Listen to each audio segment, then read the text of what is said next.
Então, Desafios de Educação hoje recebe duas pessoas do Equador, Maria Gabriela Albuja Izurieta e José Maria Vacacella. Muitíssimo obrigado por participarem dessa entrevista, por aceitarem o nosso convite. A minha primeira pergunta, começando pela senhora, é qual é o principal desafio, na sua opinião, da educação no Equador hoje? Ya, el desafío actual que comenzó hace 3 años en Ecuador es que la educación sea una educación que permita que los estudiantes sean críticos y que sea una educación basada en actividad. Esta propuesta educativa, nosotros estábamos felices pensando que iba a beneficiar a nuestro proyecto educativo, porque nuestro proyecto desde hace 27 años hacía una educación en liderazgo, en 3 lenguas y activa. Al seguir los cursos de pedagogía que da ahorita el Estado, los cursos de didáctica, todo lo que nos enseñaban en el curso era la práctica que nosotros hacíamos. Entonces leímos a Paulo Freire, a María Montessori, a Freinet, a Frobe, a Cuisiner, dentro de la guía didáctica para el curso de profesores, y era toda la práctica que nosotros veníamos haciendo. Entonces nuestra sorpresa es que después el mismo ministerio nos exige que transformemos nuestra escuela y pongamos grados que no teníamos, que hagamos que los niños vayan con un profesor, tengan exámenes, tengan calificaciones, porque nuestro proyecto era un proyecto de educación en la comunidad, educación cómo se aprende en la comunidad. Entonces nosotros no éramos profesores que enseñábamos, sino facilitadores que permitíamos que el estudiante aprenda, a través de su curiosidad, a través del juego, a través de su coacción con el material didáctico que teníamos en cada área, montado mucho material didáctico. La forma como ahora pide el gobierno que hagamos es que nosotros atendamos a los estudiantes en un tiempo determinado y con una planificación desde el adulto. Entonces, estamos en un momento de transformación y nuestra escuela, los padres de familia y los niños no les gustó esa transformación dirigida por el gobierno. Entonces, estamos en un nuevo momento de diálogo. Esto es interesante porque el rato que salgamos bien de este diálogo, vamos a poder retomar ya con un apoyo estatal nuestra forma de hacer educación, que además ahora con esa visita a Brasil se ve nutrida de nuevas ideas e de novas coisas. O desafio principal hoje é encarar uma nova mudança que está sendo feita pelo governo do Equador. E isso se torna, na verdade, uma mudança que não é muito positiva, na sua opinião. É isso? Não. La mudanza en general a nivel educativo es muy positiva. Nosotros teníamos un proyecto ya adelantado, muchos años. Es como que para nosotros, solo para nuestra escuela y para las escuelas alternativas, que ya habíamos caminado hacia la educación crítica, que habíamos pasado a la educación en liderazgo, a la educación con el propio compromiso del estudiante por aprender, ellos piden que retrocedamos. Esa es la parte con la que no estoy de acuerdo. El cambio general de educación en el país es magnífico. El Ecuador necesitaba una dinamización en educación, ¿sí? Lo que no está bien es que a los que ya habíamos caminado nos hagan retroceder para ir al ritmo de los demás. Esa es la parte en que el gobierno lo que pretende es globalizar, que toda la educación en el Ecuador sea igual. Pero nosotros en el Ecuador somos multiculturales, tenemos pueblos y nacionalidades, somos 14 lenguas diferentes, 14 culturas distintas. Tú no puedes enmarcar eso en un solo proceso educativo. Pero a la vez, ahora recientemente se aprobó la educación para los pueblos indígenas. Entonces, en este diálogo que vamos a entrar con el gobierno, vamos a poder volver a retomar que nuestra escuela sea una escuela cultural y sea una escuela activa, trilingüe y de líderes, como venía siendo en los 28 años de trabajo previo. E, senhor José Maria, qual é a sua expectativa desse diálogo com o governo do Equador? Ahora en la actualidad es un poquito difícil, porque la educación específicamente para los pueblos y nacionalidades indígenas en el Ecuador, hace 28 años se había logrado que los indígenas tengamos nuestra propia educación. Incluso en la Constitución y en las leyes están constando de que se respetará y se fortalecerá la educación intercultural bilingüe desde el Estado. Entonces, y se desarrollará sus propias metodologías, se desarrollará su propia pedagogía, su propia estructura de organización y administración. Todo eso venía siendo desde hace 28 años, ya cuando la educación intercultural bilingüe se instauró en el Ecuador. Como dijo María Gabriela, en estos últimos tiempos el gobierno generalizó, ¿ya? Homogenizó todos los proyectos educativos bajo una sola ley. Entonces, más de 200 proyectos alternativos se estaban desarrollando en nuestro país. El gobierno mismo creó un programa de escuelas gestoras para el cambio, ¿no? Para conocer las diferentes experiencias de los diferentes lugares del país con un equipo técnico. Luego lo absorbió y luego entonces dijo, ahora este es el único modelo educativo para todo el país, ¿ya? De esos 200 y más centros educativos alternativos, casi todos se han absorbido por este nuevo sistema del gobierno, ¿ya? Solamente el proyecto educativo Inca Samana está todavía de pie, parado, exigiendo al gobierno que se respete la Constitución, que se respeten las leyes, porque nosotros como pueblos indígenas tenemos derecho. No projeto de vocês, o Inca Samana, vocês dizem que é um projeto que não há repressão, não existe repressão, qualificações, né, os rankings, e não existe exames e também nem a tal hora classe, né? O que significa isso? Significa que los niños asisten a la escuela a aprender, a entrar en el proceso de crecer. Entonces ellos vienen y en la escuela hay muchos estímulos. Si te cuento de la primaria, por ejemplo, hay un área de afuera con juegos y materiales para poder hacer deporte. También dentro del área de afuera un área de juegos representativos, donde hay todo lo que tenemos en los hogares de nuestra cultura. Hay el arado para poder jugar a sembrar la tierra, hay todo lo que tiene una casa para que los niños representen su vida jugando. Hay un profesor que atiende a los niños de afuera. Entonces, cuando los niños están jugando en el área de juegos, el facilitador se acerca a escuchar, a poder tomar nota discretamente, casi sin interactuar con los estudiantes y poder ver cuál es su realidad, qué están viviendo en la casa, y en caso de que se dé cuenta que necesitan un apoyo terapéutico, refleja el lenguaje que dicen los niños para descubrir si es que hay algo que descubrir, algo importante que puede estar pasando en casa, ¿sí? Entonces este facilitador de afuera atiende a los chicos, se cansa con ellos, juega con ellos, hace que en el patio saquen agresividad, que en el patio puedan desfogar toda su energía, y también es una persona que da cariño, da atención. Si hay un niño que se cae, los niños gritan, "Shuwawa, shuwawa", que quiere decir un niño, una crianza, y entonces el facilitador corre a atender al niño que está llorando, o si dos niños entran en conflicto, llaman a un adulto y el adulto va a atenderles, a abrazarles, a darles cariño y a reflejar lo que ellos sienten y dicen, de manera que ellos mismos puedan mirar su conflicto.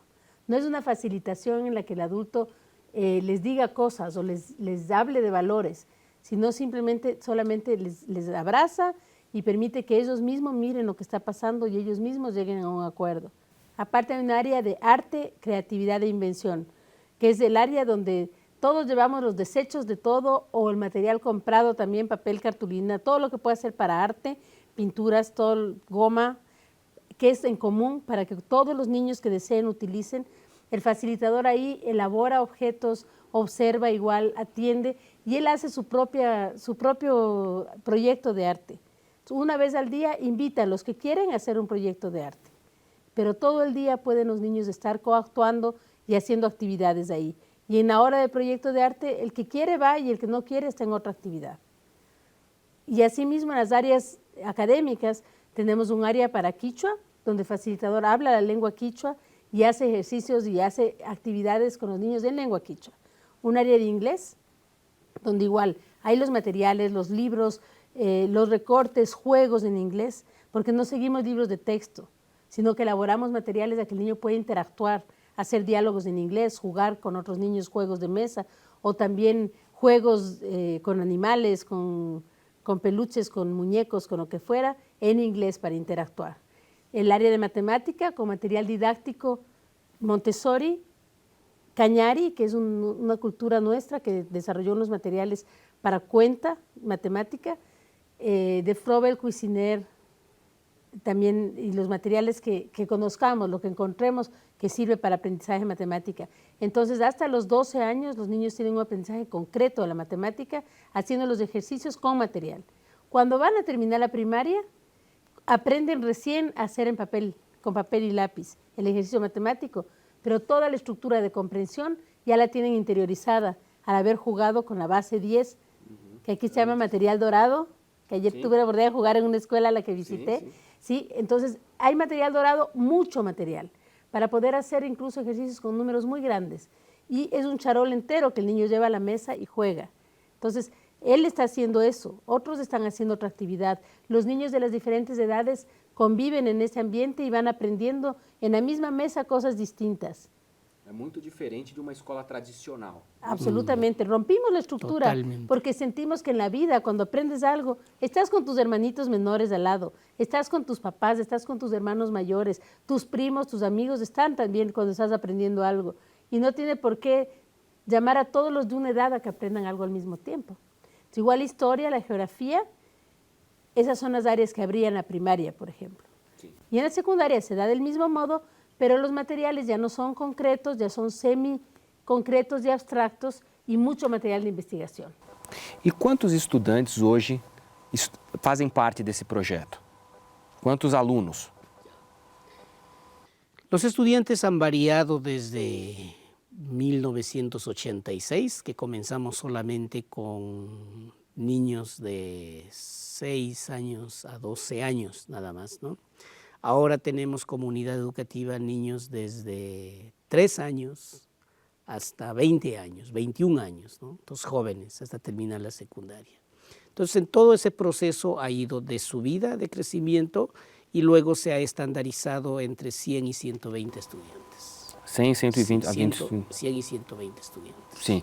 E quais foram as influências que vocês tiveram para poder romper com esse modelo tradicional?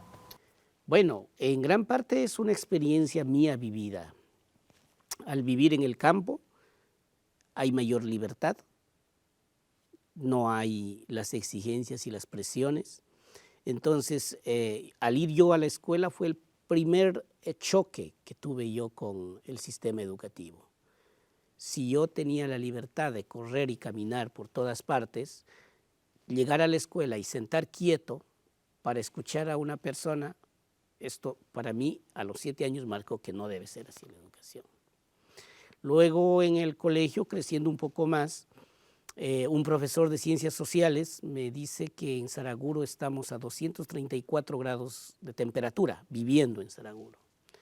Y en la escuela aprendí que el agua hierve a 100 grados centígrados. Entonces eso no cabía en mi cabeza. Y yo digo, doctor, ¿cómo es posible que vivamos a 234 grados centígrados si el agua hierve a 100 grados centígrados? Y el profesor, en lugar de responder mi pregunta, me dijo, señor Vacasela, fuera.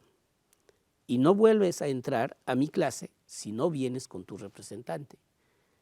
Entonces, igual comencé a reflexionar, ¿cómo es posible?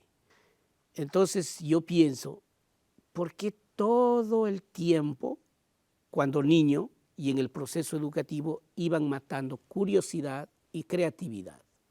No dejaban que el estudiante siga pesquisando o siga curioseando o siga creando. Y después de que estaba muerto este sentimiento natural de todo ser humano, ahora investiga. Entonces no era justo, ¿no? Luego cuando fui a la universidad, en la universidad me dijeron que yo no podía matricularme en una carrera de arquitectura que quería seguir. Primero quise ser educador, pero me faltaban algunas herramientas para ser educador. Yo ya pensé que la educación tiene que ser diferente, que tiene que basarse, uno, en libertad como principio, por este hecho de que no era justo de estar sentando. Un principio es la libertad. El otro principio es la afectividad, el afecto, el amor. que nadie me puede discriminar, porque la comunidad donde yo viví, toda la gente es muy amable, muy cariñosa, muy afectiva, ¿no? El siguiente principio, que ya luego lo añadimos, por supuesto, era la responsabilidad, el respeto y la autonomía. 5 principios pilares de este modelo educativo, ¿no?, que lo construímos. O senhor já pensava isso numa educação integral, tanto para uma criança pequena, quanto para uma criança, para um estudante já no final do seu estudo secundário? Isso já era pensado. Como que foi o início do projeto? En el inicio pensamos solamente en niños pequeños hasta 12, 14 años más o menos, no más, hasta ahí. Porque era un reto decir a los padres de familia, a la comunidad o a la sociedad, incluso al ministerio, no hay grados, no hay exámenes, no hay lecciones, no hay deberes, se rompen las paredes, se quitan los pupitres de donde se sentaban los estudiantes. Era muy fuerte. Entonces pensamos en esta primera parte hasta aquí. Y bueno, los padres de familia y la comunidad decían, pero es como absurdo, esto no entra en la cabeza, no ha sido nunca. Si quieren, comenzamos. Pero si quieren comenzar, me tienen que dar mínimo 3 años. Me van a tener paciencia o nos van a tener paciencia de 3 años, yo les ofrezco demostrar que sí funciona. Pero si ustedes quieren resultados en 1 mes, en 2, o en 1 año, o en 2 años, no les ofrezco. Pero si me van a tener paciencia, hasta los 7 años, un proceso completo. Entonces ellos dijeron sí. Ese fue el escudo para nosotros mantenernos ahí. Y dije que si en 7 años no demostraba él que el proyecto funcionaba, yo sería juzgado de acuerdo a mis leyes comunitarias por mentiroso, por engañar a la gente, ¿no? Entonces, así comenzamos. Y cuando ya terminó este periodo de 7 años, se hizo una evaluación. Para ese entonces ya hubo muchos resultados. Y los padres de familia pidieron crecer esto a colegio hasta los 21 años. Quais foram esses resultados? Bueno, teníamos solamente la escuela primaria y los estudiantes que terminaban la escuela primaria les iba muy bien en la secundaria. Entonces ya comenzaban a ser abanderados, no sé si tú conoces de eso, ¿no? Acompañar, hay un proceso que se lleva la bandera del Ecuador para hacer un juramento en las fechas cívicas. En unas fechas cívicas. Sí, yeah. Entonces eso hace el mejor estudiante del colegio y los mejores estudiantes de algunos cursos. Entonces nuestros estudiantes que habían estado en Casamana luego ya llevaban la bandera en el otro colegio. Sí. Entonces era algo que significaba que estaban muy bien. Entonces significaba que habían desarrollado la inteligencia y que luego se adaptaban a la secundaria tradicional. Se iban a un colegio en el cantón, en la ciudad, y no tenían ningún problema porque habían desarrollado la inteligencia. Entonces ahí fue cuando esos fueron los primeros resultados y también un cambio en casa y un cambio en la comunidad, porque comenzaron a ser responsables, a pedir a los padres que organicemos en la casa actividades en las que todos participemos, que todos nos responsabilicemos de nuestras cosas, de nuestra vida personal. Comenzaron a participar en la limpieza de la casa, en los trabajos de la casa, ya no mandados por sus padres, porque en la cultura indígena tuvimos que también trabajar ese tema, porque los padres tienen muchos hijos y les ordenan, tú ándate a las vacas, tú esto, entonces eso pasaba y los niños tenían que cumplir. Entonces comenzaron a hacer asambleas en el hogar, es decir, bueno, yo me voy a comprometer en traer los borregos todo el mes, y un hermano, y yo de mañana voy a dejar los borregos en la hierba, y yo voy a coger hierba para los cuyes, yo voy a ordeñar a vaca, pero no voy a ver algo más. Entonces, bueno, eso se da en asambleas, en reuniones. Ya en la familia, o sea, comenzaron a haber cambios en la familia. Entonces las familias ya se dieron cuenta que en estas conversaciones los niños tenían ya un liderazgo y tenían responsabilidad, que les importaba la familia, que no era que solamente obligados hacían cosas. Entonces esos fueron los resultados que hicieron que los padres pidan que continúe el proyecto y que aceptaron y pidieron la secundaria. Como que é financiado esse projeto? Como vocês conseguem fazer com que esse projeto aconteça? Es este paso que vamos a dar, cuando nos separemos del gobierno, cuando el gobierno diga no queremos apoyar el proyecto de ustedes, porque tienen que caminar igual que los demás y no pueden estar más adelante. Entonces, los padres de familia, los estudiantes y un grupo de profesores vamos a decir muchas gracias. Ustedes sigan con su educación y nosotros seguimos con la nuestra. Y vamos a crear una comunidad, o sea, como un asociado de una sociedad pequeña en donde vamos a autosustentar esa educación. Entonces, ¿cómo autosustentaríamos?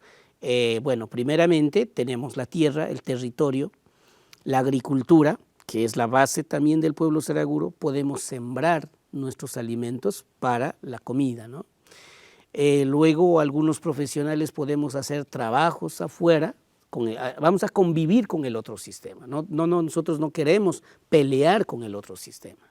Respetamos el sistema capitalista porque ya rompimos en grados. El sistema capitalista es primer grado, segundo grado, tercer grado, cuarto grado, quinto grado, así sucesivamente, y se arma la pirámide, ¿no?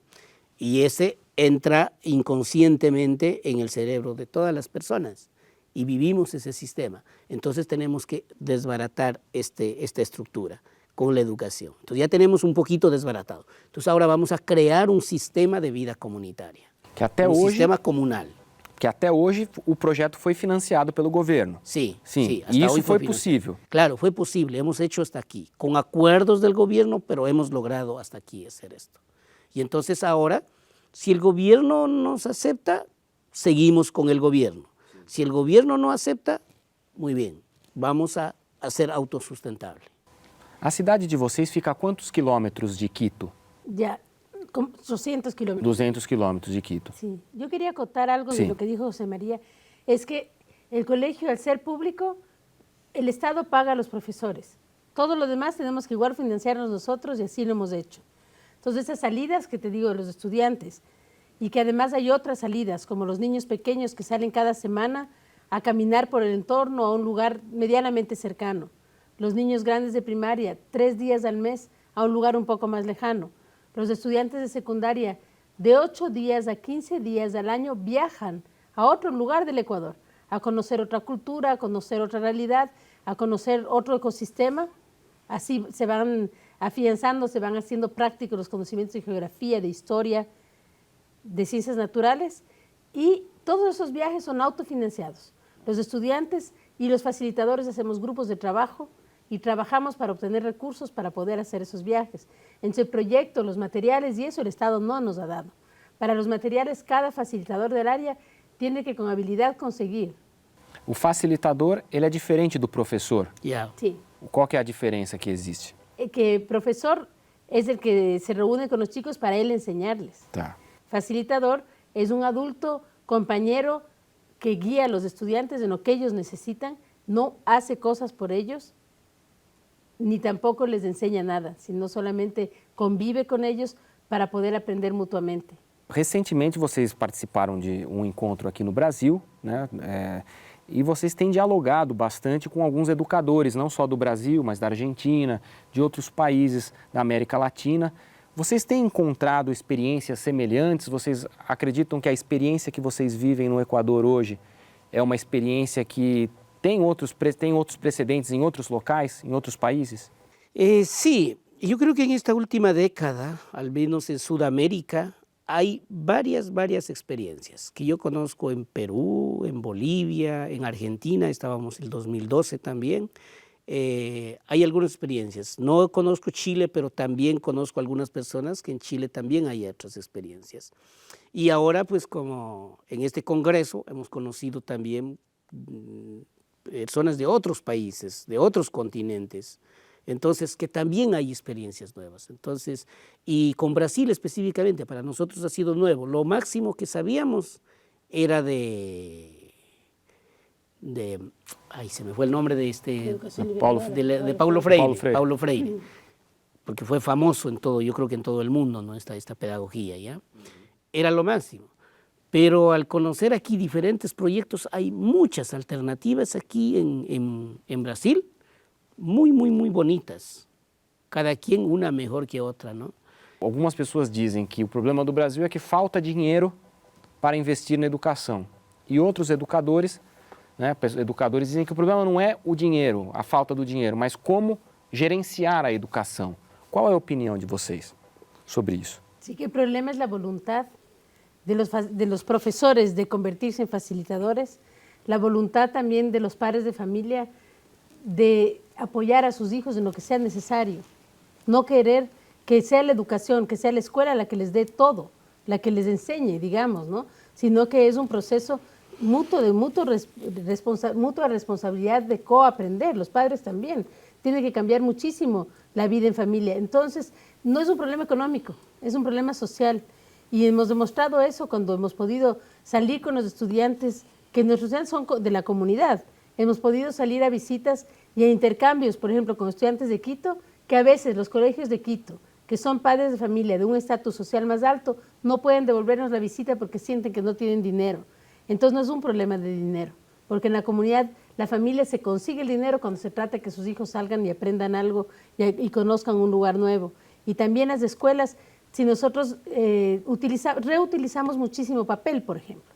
En nuestra escuela no se compra papel. Papel, cartulina, incluso cartulina de colores, recogemos de las imprentas. Tenemos una imprenta que anualmente nos hace una entrega grandísima de cartulina y de papel. Entonces, si nosotros buscamos la forma de reutilizar desechos de otros lugares, si vemos la posibilidad de apoyarnos en empresas y en otros grupos de personas que tienen un desecho que sirve, entonces no hay que comprar todo. Si tenemos la mente capitalista y creemos que todo tiene que ser comprado, pues es un problema económico. Y no creemos en la utilización de textos, porque no creemos que todos los estudiantes tengan que leer lo mismo para hacer algo. Creemos que tienen que aprender a investigar. Entonces, con nosotros tener 2 libros del mismo es suficiente, no necesitamos tener 35 libros del mismo para cada cosa. Entonces, también se abaratan muchísimo los costos. Bueno, yo creo que un poco tiene las dos cosas, me parece. O sea, es importante que también hay que mirar desde los dos lados de la moneda, ¿no? Es verdad que lo que dijo María Gabriela, el problema siempre no es el dinero. La educación ha hecho que siempre sea un problema y hacer creer a los pobres que no tienes dinero y entonces no puedes hacer nada. No puedes emprender porque no tienes dinero. Eso es mentira, porque si tú piensas, puedes generarlo y lo puedes hacer y lo hemos demostrado con todos los ejemplos que ha dicho, ¿no? Pero también el otro lado es mucho esfuerzo y trabajo de los padres de familia y de los profesores para conseguir todo lo que dice María Gabriela y poder hacer una educación diferente. Pero ¿por qué los países pueden invertir un poco más del dinero en educación? Ya que la educación es la base social, es la base de una transformación social. Entonces, en ese sentido, es posible que algunas personas piensan que de pronto sí es un problema, de pronto profesores mal pagados, que no se les paga bien, se les exige mucho trabajo, y pues, mientras tanto, todo el dinero está solamente en la política, en el desarrollismo, en algunas infraestructuras, porque no le dan la base de pronto al ser humano. Para todo lo demás, yo creo que la base es el ser humano. Y en ese sentido yo pienso que todos los gobiernos, no solamente en Brasil, sino también en Ecuador y en todos los países, deberían invertir un poco más en educación, para que los profesores estén bien, se sientan cómodos, y para que también proporcionar las herramientas y los materiales para que los estudiantes puedan tener, ¿no? En ese sentido, pienso que un punto medio, o sea, no lo uno tampoco, ni lo otro, ¿no? Senhor José Maria, senhora Maria Gabriela, muitíssimo obrigado pela entrevista. Muito obrigado. Gracias.